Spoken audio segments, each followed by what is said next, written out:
So as an intuitive, as a creator, as a empath, and as someone who is highly energetically sensitive, I find that life is not linear as we may have been led to believe. It's not just get on this path and follow it to the end, right? It's fluid. And although there is a path of some sort, it's windy and it's based on your choices. It's not really a defined one, as we may have been led to believe, or as we may be currently even judging ourselves against the path of quote unquote the right way to live, right? The right way to be a leader, or the right way to create wealth, or the right way to do all of these things, right? Times are shifting and changing. And as a creator, as a intuitive, as someone who is energetically sensitive, we have to understand that how creation works, I guess, and how to create our life.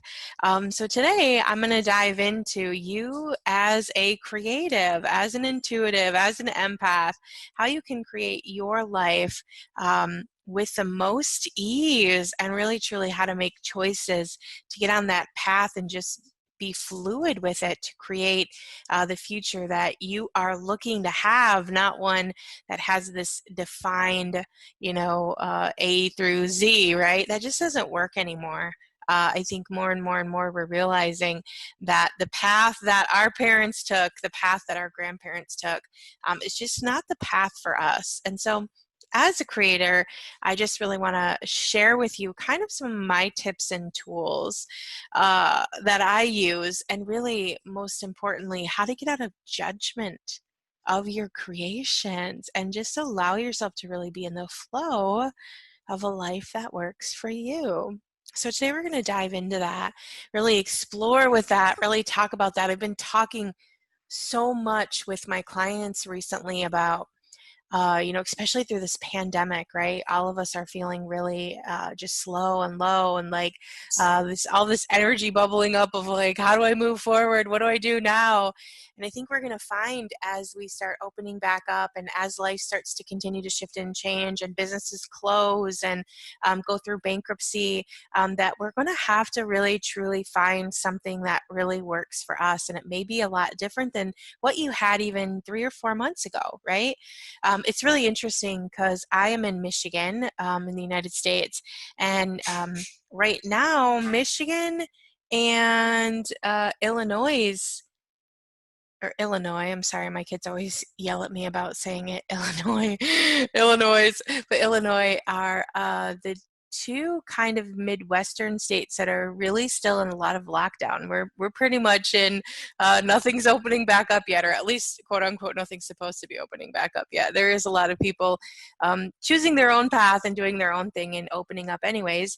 But with that being said, it's really interesting because I am still in an area where a majority of the states are at least, uh, you know, semi-opening or partially opening, where we're still kind of in this limbo of like not doing anything, which really doesn't matter to me because I work from home anyway, so I'm still creating. It's not really impacting my life in any way, shape, or form. I do like the peacefulness of not being so busy out there anyways, and really not even having the option of being able to go and do the things that I used to do. Even though I miss that, it is kind of nice in a way where it just kind of forces me to be able to stay in and heal and focus on my life and my moving forward. So I think we're all in really interesting different spaces right now as far as moving our lives forward, and really truly looking at what's going to be created. And I think as we open back up, and no matter where you're at in the world, whether your country or your province or your city or your area is open or not, it is going to continue to change here. We are going to have a lot of things dissolve and disappear. A lot of companies will no longer be in business that were in business before. And potentially, again, this may mean that you may lose your job that you've had for a long time. And so we have to kind of learn how to create something different. And as a creator, I think number one, the most important thing to really truly get, especially during this time right now, is don't judge what's going on for you. Okay, as a creator, what you may actually even be doing in the future may not even be created yet. I just want you to feel that for a moment. Okay, what you may be doing, let's say this time next year in May 2021, you may be doing something that hasn't even been created yet. Isn't that such a wild thought, to think that what you may be spending the rest of your life doing is something that you haven't even discovered yet, or maybe it's not even you doing it, but maybe whoever's going to discover it hasn't even discovered it yet. Yeah, just really feel that for a moment. And that, you know, in this time of massive upheaval and shift and change, the more you can really truly stay out of the wrongness of what's going on right now, and the looping head noise and the judgment of, oh gosh, what's going to happen, and just really shifting out of that upset, and just really feeling that inner knowing within yourself that you're going to be fine. No matter what happens in this world, you are going to come out of this just fine. Money will show up, even if it's not showing up right this moment, it will show up for you. Things will shift and change in a way that will allow you to have the space you desire moving forward. So as a creator and as a creative, for me, it's always really important to be looking forward at what I want my life to look like, what I desire to pull in as a creation, what I want to my legacy or my mark on the world to look like.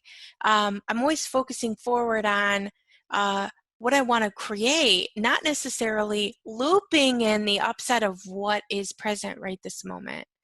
And what I find in that is that if I'm continually moving forward in what I want to create my life as, and a lot of times it doesn't necessarily really look like a specific thing. It looks more like I want to have fluidity, I want to have wealth, I want to have ease, I want to have joy in my body. I want to feel like my life is a living extension of happiness and joy and fun and ease.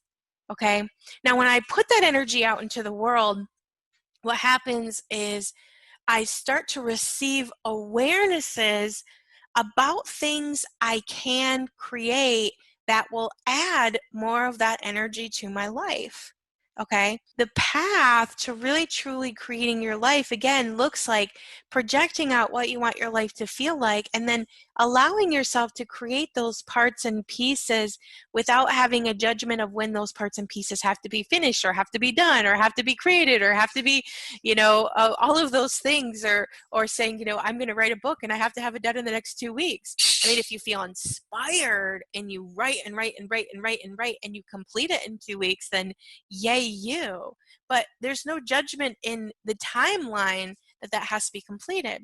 And so in my group, a couple days ago, I was sharing with everyone that, like, just me as a creative, you guys, I have 8 million different things I'm working on. Okay, let me just put that out there. I have one book in particular that I started, I don't know, 3 years ago, maybe even a little bit longer than that, that is still yet to be completed. And then last year, I actually had a book that was like 2 years maybe in the making, and I finished one, but I didn't finish the first one I started. I finished the second one I started, right? And that one's finished and published and out there for the world.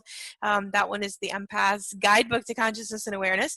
That one's out there. But then I have this older one, and in that older one, I'm just giving that older one space. And you know what? Sometimes I go back to that older one and I work on it because it has a different feel, it has a different vibe. And for me, I am bringing that information through into the awareness of creation, but I don't have all the information for that book yet.